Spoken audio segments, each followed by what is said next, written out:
Total जो railway के इस वक्त एसेट है, किसी ने मुझे बताया था कि 22,000 अरब रुपए के करीब है, कोई इतना एक है, मेरा मतलब है फर्क, और आप ऊपर बोझ लादने लगे हैं इससे ज्यादा का। मतलब के टकेरा मुंडा ते आना सिर मुंडाई वाला हिसाब है ना, वो पंजाबी का जो मुहावरा है। आप ये क्या करने लगे? उतने आपके रेलवे के टोटल एसेट नहीं है जितने से आप ML1 बनवाना चाह रहे हैं, और इन ML1 से और इन एसेट से होने वाली जो इनकम है वो आपको पहले ही लॉस में जा रही है, तो आप इसकी सर्विसिंग कैसे करेंगे?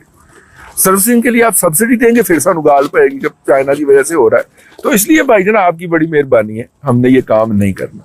बुध के रोज़ एक खुसूसी इजलास की सदारत की और उसमें पाकिस्तान में बरसरे रोज़गार मसरूफ़ चीनी बाशिंदों की हिफाजत, भरपूर हिफाजत के हवाले से इक़दामात का जायज़ा लिया, और वज़ीर साहब ने कहा कि चीनियों की हिफाजत पर कोई समझौता नहीं किया जाएगा। और इस इजलास में मुख्तलिफ़ एजेंसियों के लोग भी शामिल थे, और बुनियादी मकसद है कि किस तरह चीनी सरमाकारों को, सिफारतकारों को यकीन दिलाया जाए कि पाकिस्तान की हुकूमत उनकी हिफाजत के लिए हर मुमकिन कोशिश कर रही है। मेरे ख्याल के अंदर ये पाकिस्तान के हक में बहुत बेहतर हुआ है। इसके हवाले से बेहतरीन फार्मूला है, और फार्मूला ये है कि पाकिस्तान के अंदर लोकल कंपनियों को इनवाइट किया जाए, उनको सेगमेंट तकसीम किए जाए, सेक्टर तकसीम किए जाए कि भाईजान बिल्ट ऑपरेट ट्रांसफर बनाओ, तामीर करो और मुंतकल करो के मंसूबे के तहत ये बनाएं, और बना के इसके ऊपर जो ट्रैक चले, जो ट्रेन चले, उससे आप टोल टैक्स वसूल करें और अपना खर्चा पूरा करें। हमारे साथ अगले 20 साल का 30 साल का प्लान शेयर कर लें, इसकी वायबिलिटी निकलती है। इस तरह पाकिस्तान के अंदर, और साथ में ये तसल्ली दे दें कि यार एमनेस्टी स्कीम हमने कोई नहीं देनी, लेकिन इस तरह के मंसूबों के अंदर ओवरहेड ब्रिज जो हो गए, ये वाले काम हो गए, इसके अंदर आप अपना पैसा ला के लगाएं, हम आपको सोर्स नहीं पूछें। मैं अर्ज कर रहा हूं कि इस काम पे जो है वो और कुछ नहीं है तो SIFC देख ले, हाफिज साहब भी कोई नजर डाल लें कि जनाब इस रेलवे को हम अपने रिसोर्सेज से कम ये कर लें।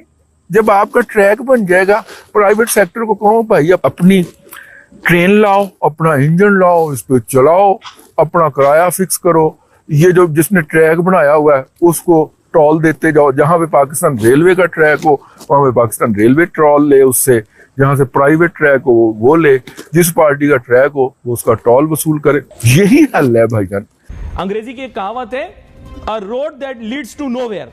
आप एक सड़क बना रहे हो जो कहीं जा ही नहीं रही और पूरा मुल्क उस पर नाच रहा है, ढन ढन ढन सीपैक बन गया, पता है नहीं। अच्छा, इसका है मैरी टाइम रूट, और मैरी टाइम रूट के अंदर मेरे ख्याल से फिर अगर चाइनीज में से कोई भी गवादर से माल चाइना मंगवाना चाहेगा उरुमची, तो मेरे ख्याल से उसको हैदराबाद में हमने बड़ा प्यारा अस्पताल बनाया, और चीजें हमसे बने नहीं बने, अस्पताल हमने हैदराबाद में बड़ा प्यारा बनाया, यकीन करो। 2-3 दफा मैं चिंटू को भी वहां लेके जा रहा था, ये डर के इसने हाथ बात जोड़े, इसने कहा नहीं यार वो तो मुझे ठीक को पागल कर देते हैं, पागल को ठीक कर देते हैं। मैंने कहा यार ठीक है, तू फिर सही है।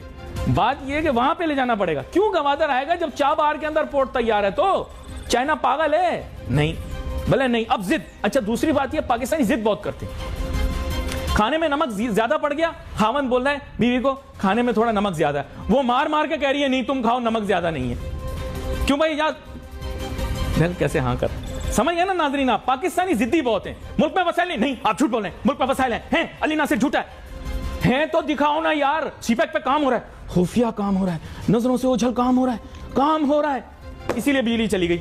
ये तवानाई का मंसूबा था ना, तवानाई का मंसूबा था ये। सीपैक वाज एनर्जी कॉरिडोर, और आपके पास क्या, आप बोलते हैं आप क्या इंपोर्ट करोगे? आप LC नहीं खोल सकते, इंपोर्ट करके दिखाओ। पहले चाइना को हम इंपोर्ट करके माल सप्लाई करेंगे, तो अफगानिस्तान को देके बर्बाद होके नहीं देख लिया।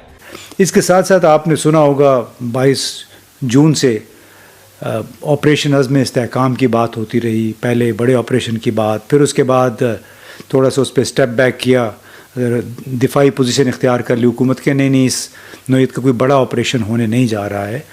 लेकिन तासुर ये दिया गया कि चीन की हुकूमत के दबाव के तहत या उनके ईमा पे इस नौयत का ऑपरेशन किया जाएगा।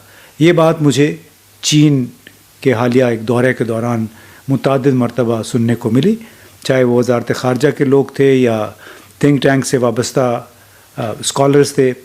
वो बार बार यही पूछ रहे थे कि क्या पाकिस्तान की हुकूमत ऑपरेशन अज़्म इस्तेहकाम वाकई कर रही है, इसका स्केल क्या होगा, किस नौइयत का ऑपरेशन होगा, क्योंकि उस हवाले से ढंढोरा हमने बहुत पीट लिया था।